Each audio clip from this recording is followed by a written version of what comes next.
तब वेदव्यास जी को समझ आया और वह पुनः वापस अपने आश्रम में आए। इधर आश्रम में आए, बड़े ही चिंतित होने लगे। ध्यान लगाकर देख रहे हैं कि दुनिया सुबह से लेकर के शाम तक सिर्फ अपने कार्यों में लगी है। सुबह सुबह उठ करके हम सबको सर्वप्रथम क्या करना चाहिए? अपनी हथेलियों को देखना चाहिए।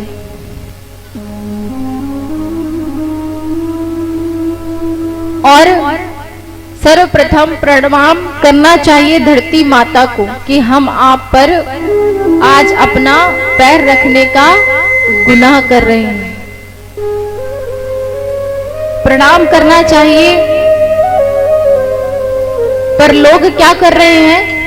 भगवान को प्रणाम करना चाहिए, माता पिता को प्रणाम करना चाहिए, पर सुबह उठते ही आजकल लोगों के कमरे से आवाज आती है कि हमें क्या चाहिए? Bed tea. बेड टी की जगह यानी कि कप दर्शनम, भगवान के दर्शन की तो बात छोड़ो, सुबह सुबह क्या होते हैं? कप दर्शनम। सुबह सुबह बेड टी पीने की आदत है। जब तक टी ना पिए तब तक कुछ नहीं होता है। वेदव्यास जी देख रहे हैं कि सब कुछ हो रहा है सिवाय भगवान का नाम लेने की। अब वेदव्यास जी ने क्या किया? कई पुराणों की रचना कर डाली। पहले वेद लिखा, फिर वेद के भाषा, एक वेद के उन्होंने 4 वेद कर दिए, 4 भाग कर दिए, यानी कि यज्ञ वेद, यजुर्वेद, सामवेद और अथर्ववेद। पर वेदों की भाषा इतनी कलिष्ट है कि कोई भी उसको पढ़ नहीं पाता, अर्थ का अनर्थ ही कर देते हैं। अब उन्होंने वेद लिखा, 108 उपनिषद लिखे, महाभारत ग्रंथ तक की रचना कर डाली। 17 प्राणों को लिख दिया, पर मन में संतोष नहीं है। मन में संतोष नहीं है कि आखिर मैं ऐसा क्या लिखूं जिससे लोगों का कल्याण हो। तभी वहां श्री सूत जी महाराज कहते हैं कि हे सनकादि ऋषियों, नारद जी का आगमन होता है। नारद जी का आगमन होता है। नारद जी देखते हैं कि हे वेदव्यास जी, आप इतने परेशान क्यों हैं? वे कहते हैं कि मैंने कई पुराण लिख दिए, कई उपनिषद लिख दिए, वेद लिख दिए, पर मेरे मन में संतोष नहीं है।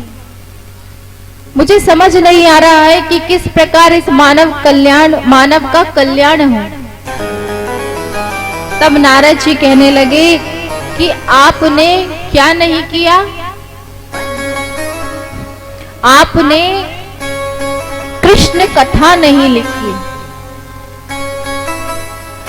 जो भगवान के प्रेमी है, भगवान की कथाओं के यानी कि उनकी लीलाओं के प्रेमी है, उनके गुणानुवादों के प्रेमी है, आपने उन गुणों को तो लिखा ही नहीं।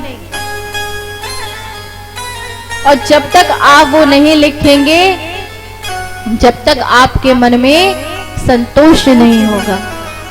जैसे ये कहा तो वेदव्यास जी कहने लगे कि अब मेरी इतनी उम्र हो चुकी है, मैं कैसे इस ग्रंथ को लिखूं।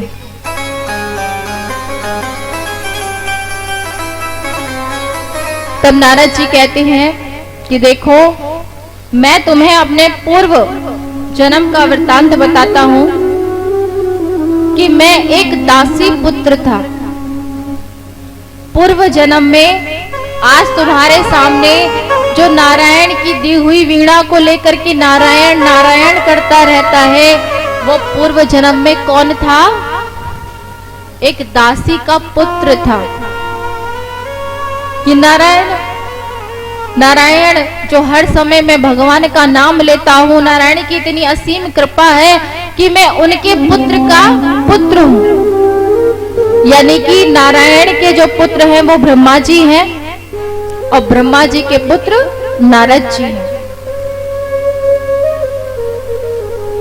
इस जन्म में भगवान का गुणगान मैं करता हूँ और पूर्व जन्म में एक दासी पुत्र था, दासी का पुत्र था। जब मैं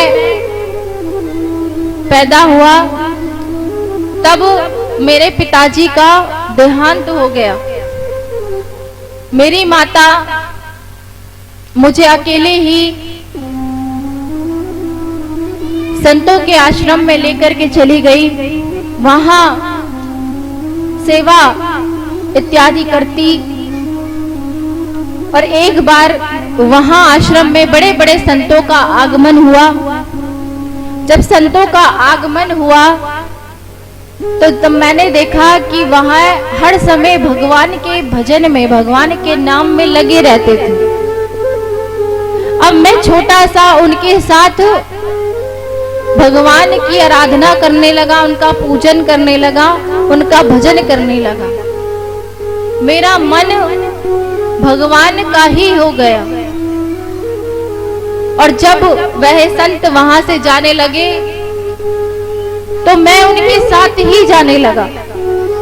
पर मेरी माता ने कहा उन संतों से कि मेरा एक अकेला सहारा मेरा पुत्र ही है, और अगर ये भी चला जाएगा तो मैं किसके सहारे जीऊंगी। तो उस समय उन संतों ने मुझे समझाया कि सर्वप्रथम तुम अपनी माता का ध्यान रखो, तुम यहाँ रह करके भी भगवान का नाम भज सकते हो, उनका नाम ले सकते हो। मैं तुम्हें यही मंत्र देकर के जाता हूं, पर हाँ अगर किसी कारणवश तुम्हारी माता ना रहे तब आकर के तुम हमारे पास रह सकते हो। वह संत चले गए और अगले दिन जैसे ही नारद जी की मां सुबह सुबह गाय का दुग्ध दोहन करने के लिए गई तो रास्ते में क्या हुआ कि सांप ने उनको डस लिया और तत्काल ही उनकी मृत्यु हो गई। इधर दासी पुत्र नारद जी बड़े ही अकेले हो गए, दुखी भी हैं, पर एक मन से वे प्रसन्न भी हैं, क्योंकि उन्हें अंतर आत्मा का ज्ञान संतों के साथ रह करके हो चुका था कि कोई किसी का नहीं है। इस जन्म में हम किसी के, कोई हमारी माता है, कोई हमारी बहन है, कोई हमारा भाई है, अगले जन्म में न जाने कौन किसका क्या बने। संतों के दिए हुए मंत्र को जाकर के वह बद्रीनाथ जाकर के वे क्या करने लगे, भगवान का भजन करने लगे। जब भगवान का भजन करने लगे, ऐसा भजन भगवान का किया कि उनके शरीर में, पूरे शरीर में बांबी लग गई। बांबी यानी कि दीमक। इतनी कड़ी तपस्या की कि भगवान उनसे खुश होकर के उनको एक अपनी झलक दिखाई। भगवान ने उन्हें अपनी झलक दिखाई और जैसे ही झलक को देखा उन्होंने अपनी आंखें खोल दी कि प्रभु मैंने आपको पा लिया, मैं तो आपको ही पाना चाहता हूं और कुछ नहीं चाहता। भगवान झलक दिखा करके अंतर ध्यान हो गए। वो बड़े ही परेशान हो गया कि मैं क्या करूं,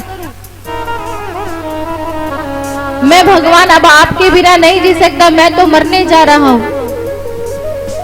भगवान ने कहा कि इस जन्म में तेरा पुण्य इतना ही था कि तू मुझे पा सकता है, पर अगले जन्म में तेरे पुण्य ये भजन के पुण्य के प्रताप से, नाम के प्रताप से तू मेरे पुत्र का पुत्र कहलाएगा, यानी कि नारद होगा और वीणा लेकर के सब जगह जन जन में क्या करेगा, मेरे नाम का प्रचार प्रसार करेगा। तब श्री नारद जी कहने लगे कि जब संतों की कृपा हो जाती है, संतों की कृपा से बड़े बड़े कार्य भी सफल हो जाते हैं।